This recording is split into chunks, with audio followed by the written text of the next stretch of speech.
कायनात के वसी और तारीख खला में कहीं छुपा है एक खुफिया सुनहरी एस्ट्रॉइड। ये कोई आम सी चट्टान नहीं, बल्कि हर सतह, हर दरार और हर रंग सुनहरी और पुरस्रार चमकती हुई क्रिस्टल से ढकी हुई है। जैसे ही आप इसकी तरफ देखते हैं, छोटे जर्रात हवा में तैरते हैं और रोशनी में सितारों की तरह चमकते हैं। एक ऐसे खजाने का इशारा देते हैं जो सदियों से छुपा हुआ था। अभी तक कोई इंसान इसे हासिल नहीं कर सका और साइंसदान सिर्फ तसव्वुर कर सकते हैं कि इसके अंदर क्या कुछ छुपा हुआ है। हर सुनहरी रग, हर ग्लिटरिंग फ्रैगमेंट एक छुपी हुई कहानी सुनाता है। ये एस्ट्रॉइड कायनात की गहरी पुरअसरारियत को जाहिर करता है और इसके अंदर छुपी दौलत इंसान के तसव्वुर से बाहर है।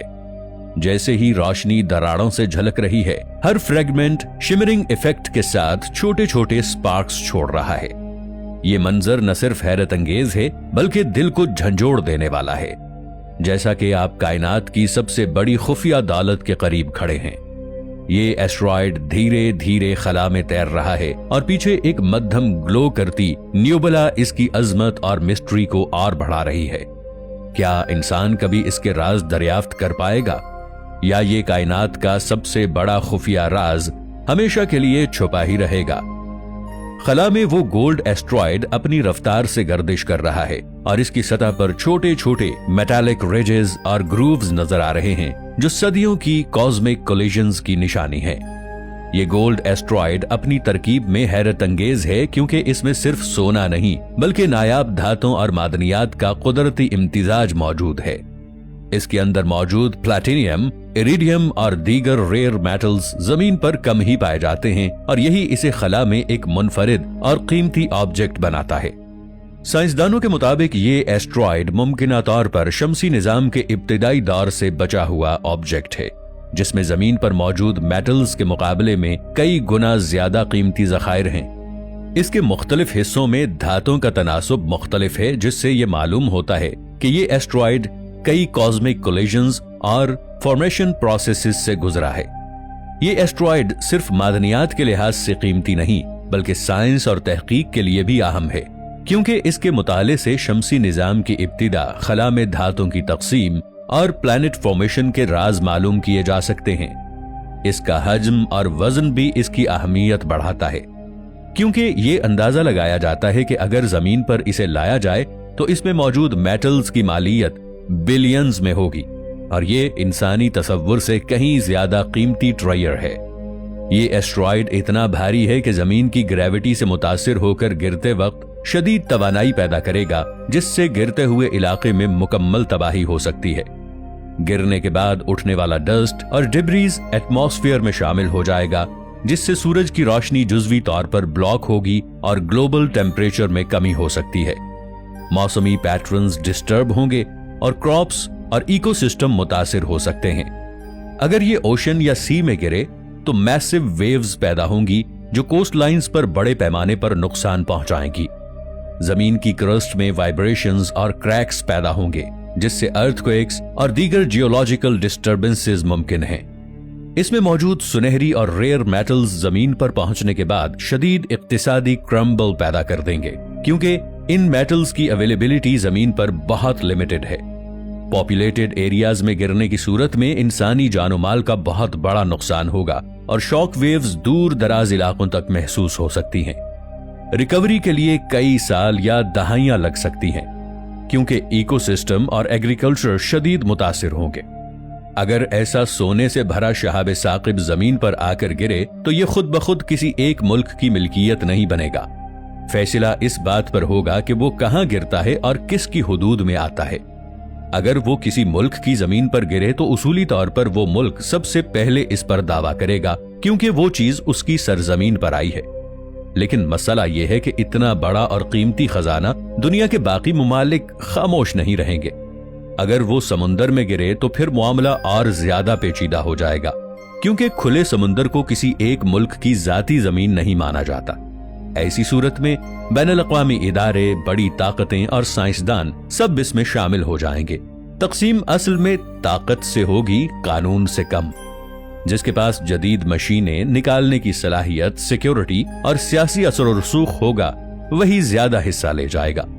غریب یا کمزور ممالک صرف تماشائی بنیں گے، جبکہ طاقتور ممالک اسے تحقیق، صنعت اور دولت میں بدلنے کی کوشش کریں گے۔ آخر میں یہ خزانہ نہ عوام تک برابر پہنچے گا، نہ دنیا میں انصاف کے ساتھ بٹے گا، بلکہ طاقت، مفاد اور سیاست کے مطابق تقسیم ہوگا۔ ابھی تک کوئی خلائی مشن اس پر نہیں بھیجا گیا۔ اس کی وجہ یہ ہے کہ یہ شہاب ثاقب زمین سے بہت دور خلا میں ہے اور اس تک پہنچنا ٹیکنالوجی اور وسائل کے لحاظ سے انتہائی مشکل ہے۔ ابھی دنیا کے موجودہ خلائی مشنز زیادہ تر زمین کے قریب موجود شہاب ثاقب یا چاند اور مریخ تک محدود ہیں۔ ایسے قیمتی اور میسو ایسٹرائیڈ تک جانے کے لیے بڑے اور طاقتور راکٹس چاہیے اور ایڈوانسڈ مائننگ یا سیمپل کلیکشن کے آلات چاہیے۔ اس کے لیے بہت زیادہ وقت اور سرمایہ بھی درکار ہوگا۔ سائنسدان اور خلائی ایجنسیاں اس پر تحقیق کر رہی ہیں اور سیمولیشنز اور اسپیکٹروسکوپی کے ذریعے معلوم کرنے کی کوشش کر رہی ہیں کہ ان میں کتنی دھاتیں ہیں اور کس طرح کی معدنیات موجود ہیں۔ اصل میں اس تک پہنچنا ابھی فنی اور مالی طور پر عملی طریقے سے ممکن نہیں، لیکن مستقبل میں انسان یا روبوٹس کے ذریعے یہ ممکن ہو سکتا ہے۔ اگر کوئی مشن بھیجا جائے تو اس کے مراحل اور خطرات کیا ہوں گے؟ سب سے پہلے مشن کی تیاری میں مکمل پلاننگ اور سیمولیشن ہوگی۔ یہ طے کیا جائے گا کہ راکٹ کس ٹریجیکٹری پر جائے، کتنے دن یا مہینے لگیں گے اور کس رفتار سے ایسٹرائیڈ تک پہنچا جائے۔ اس کے بعد راکٹ یا پروب کو تیار کرنا ہوگا جس میں ایکسٹریم ٹیمپریچر، ویکیوم اور کازمک ریڈیشن برداشت کرنے کی صلاحیت ہونی چاہیے۔ ساتھ میں ٹولز اور مشینری شامل ہوں گے جو ایسٹرائیڈ کی سطح پر میٹل اور منرلز کو کلیکٹ کر سکیں۔ جب مشن ایسٹرائیڈ کے قریب پہنچے گا تو وہاں مائکرو گریوٹی اور irregular سرفیس ایک بڑا چیلنج ہوگا۔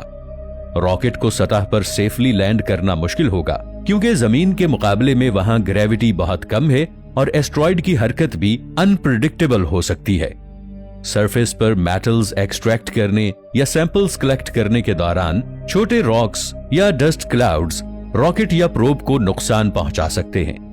یہ ڈسٹ پارٹیکلز انسٹرومنٹس کو خراب کر سکتے ہیں اور آپریشنز کو ڈیلے کر سکتے ہیں۔ سیمپلز یا میٹلز کو زمین پر واپس لانے میں بڑا خطرہ، بلکہ سب سے بڑا خطرہ ری انٹری اور ہیٹ ہوگا۔ اگر پروب یا کیپسول صحیح طریقے سے زمین کے ایٹماسفیئر میں داخل نہ ہو تو یہ یا تو جل سکتا ہے یا تباہ ہو سکتا ہے۔ مزید یہ کہ مشن کے دوران کازمک ریڈیشن اور سولر فلیئرز بھی خطرہ بن سکتے ہیں جو الیکٹرانکس اور کرو، اگر تو اس میں انسانوں کو بھیجا جائے تو انہیں متاثر کر سکتے ہیں۔ اس کے علاوہ مشن کے پورے دورانیے میں کمیونیکیشن ڈیلے اور نیویگیشن ایررز کا خطرہ رہتا ہے کیونکہ ایسٹرائیڈ زمین سے بہت دور ہے اور ریئل ٹائم کمانڈز مشکل ہیں۔ اگر مشن کامیابی سے مکمل ہو جائے تو زمین پر موجود میٹلز اور ریئر منرلز کی کمی دور ہو سکتی ہے۔ اس میں موجود سونا، پلیٹینم اور دیگر نایاب دھاتیں دنیا کی سرمایہ کاری کے نظام میں انقلاب لا سکتی ہیں۔ ایڈوانس ٹیکنالوجی اور الیکٹرانکس کی پیداوار میں استعمال ہونے والے ریئر میٹلز آسانی سے دستیاب ہو جائیں گے جس سے مینوفیکچرنگ کی لاگت کم ہوگی اور تحقیق کی رفتار بڑھ سکتی ہے۔ سائنسدان ایسٹرائیڈ کی اندرونی ساخت اور میٹل کمپوزیشن کا تفصیلی تجزیہ کر کے شمسی نظام کی ابتدائی فارمیشن اور پلانٹ فارمیشن کے بارے میں نیا علم حاصل کریں گے۔